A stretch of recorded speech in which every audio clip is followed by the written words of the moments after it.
আসসালামু আলাইকুম প্রিয় দর্শক, কেমন আছেন? ভালো আছি, আশা করি আপনারাও ভালো আছেন। দুপুরবেলা দেশগ্রামে বিয়ে দাওয়াতগুলো দুপুরবেলায় হয়।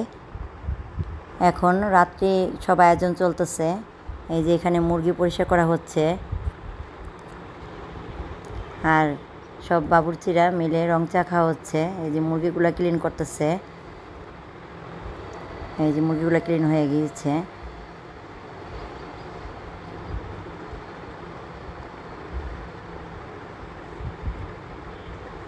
রোস্টের জন্য মুরগি, আর এইখানে এই যে গরু, এই গরুটা রাত্রি জবাই দিবে, দুপুরে খাবার। তো এই যে গরুটাকে একটু তাড়া করাইলো।